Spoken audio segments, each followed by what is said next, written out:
you said we should lump it all together with the Public Utility Board, and I don't see that under here. I see a board Next of page. oversight to. Well, no, I'm saying that we could, Well, I guess, yeah. I mean, you put that in there because that's what you've always wanted, so. Okay. But we are talking about the Electric Utility Board, and that really Vodovich. isn't germane to. well, Councilman this Vodovich, discussion. can I ask you a question? Yes.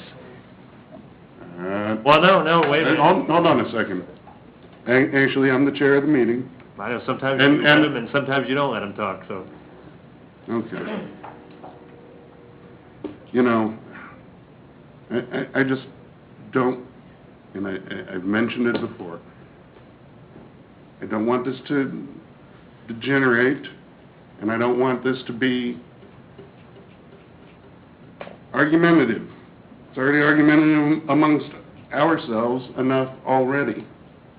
Mhm. So, Mark, if you don't have a question that you feel like you can ask the rest of the city council I actually and the do. governing body, then if that's the case, then that's fine. I would suggest that you direct it to everyone on the dais. Fair enough. My question would be, if you remove a board and make it just advisory,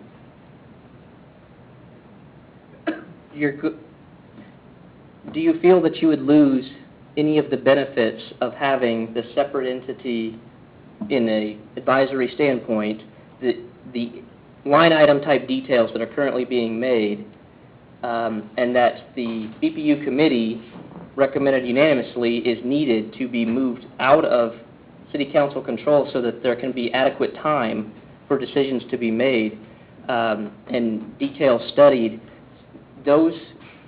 That impact directly flows back to what has now potentially been changed, with things going back to Mary and Cheryl, in that any of those changes to those numbers impact potential revenues and expenses, which now will impact rates. So effectively, the EUB is not going to be helping take that knowledge to fabricate a plan to keep rates lower.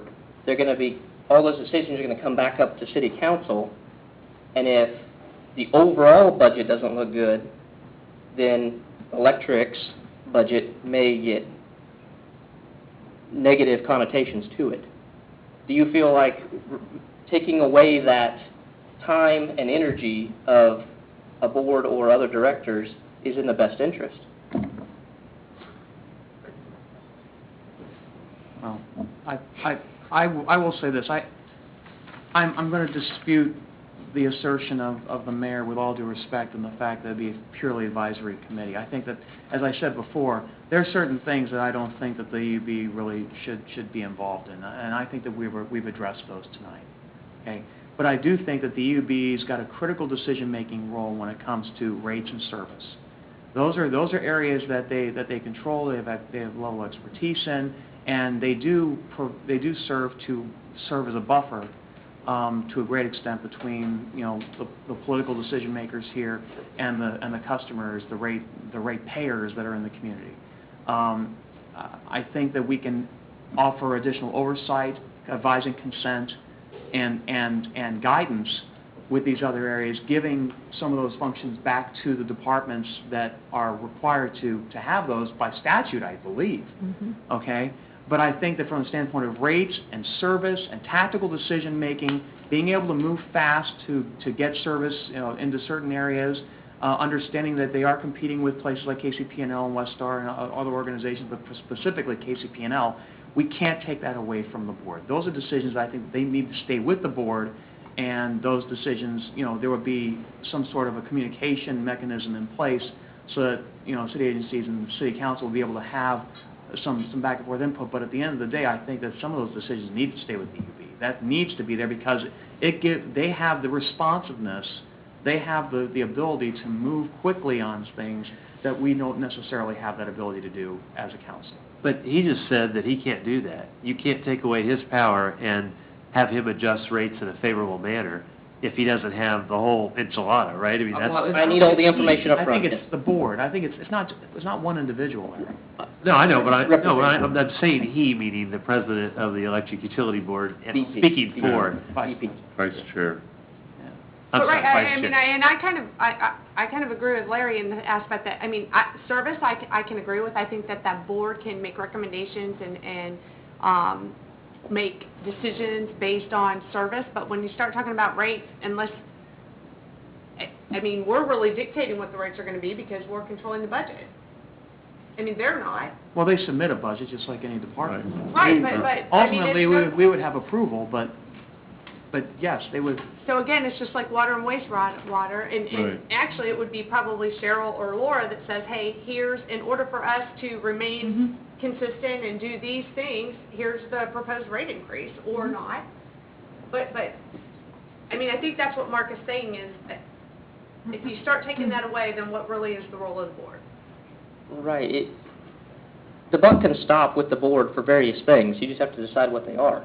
Mhm. And if one of them is rates, that's fine, but we're going to have all the inputs from finance and work with them and the city admin as to, well, here's the city's direction on this, and this, so on and so forth, and then we'll have to make a budget that says, here's what we can or cannot do, working in concert. And then the mechanism currently would be going back out through the franchise fee as to whatever it is that the city needs, knowing that that may impact rates. I mean, that's our largest expense. So if the city says they need this, that's going to impact rates. But you wouldn't have to get into the nickel and dime of everything else that we look at on a yearly basis, and then we look at high-level numbers on a monthly basis. Well, it sounds almost exact to what the budget process is right now. I mean, it really hasn't changed too much because you'll work hand in hand and the rates will be developed as the budgets work together, just like the wastewater.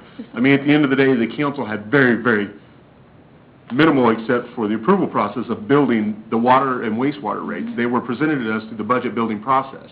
That's the same way I envision it working with the UUB, and it goes hand in hand. And I suppose it would have to be a conversation between staff, Bill, and then the EUB of how all those rules are defined. It might be a little bit different than what it's been in the past if we operate in this manner where it's actually sent to the council for a clear approval, more so than just being written off on and signed off on at the end. But I don't think the way that you build that's going to change in the least. The way some of the numbers and things are presented to you might be, and the way that you work back into the equation that you always have might be presented a little bit differently. But I think the way it's done in comparison to the other departments is going to be exactly the same thing that we did this past. It's results-based budgeting and building it the way that we want it to be to our strategic vision. So all those pieces will tie in. So I think while it sounded very different as it got thrown around by 8 different people and talked to, I think it's really very similar to what we've already done, and it's just putting it in place with the EUB, and it may not be as drastic as you might envision because the working hand in hand with Cheryl, with Laura, and with their teams will be very similar and actually probably be even more complementary to what you've done in the past because you'll be able to get numbers with a little bit more clarity and maybe work hand in hand. I would expect so. Maybe if I'm off base, then I'm off base, but it sounds like the process, we're not rebuilding the process internally, we're just using the same process with another department. The one major change would be that right now, if there's a decision that needs to be made in that budget as to what we can or cannot do, that stops with the EUB, and it would now stop with Cheryl. So now, that's going to be, when she's presenting it to us saying we can or cannot do this, that's coming from City Council's purview, which has political influence, whereas ours has 0. So there's the potential there for numbers to be changed because of outside influence. Everything we do has political influence. I mean, police department, Parks and Rec, every land issue that's decided in here with regard to zoning or special use permits, it's all political. So I guess why do you hold yourself in your organization at a different level than at any of the other operations within the city, which we've already classified as divisions? I mean, this is where I keep coming back to, how is the city different than what we're already doing? Because we're running it like a business. We're looking at it just like we're trying to, any other business you're running. We're not worried about if it is approving or disapproving of any other group. When we look at those numbers, it's strictly to make the best decision as to, do we need that expense can we change rates up or down to best impact the customers? There's no issue there of, well,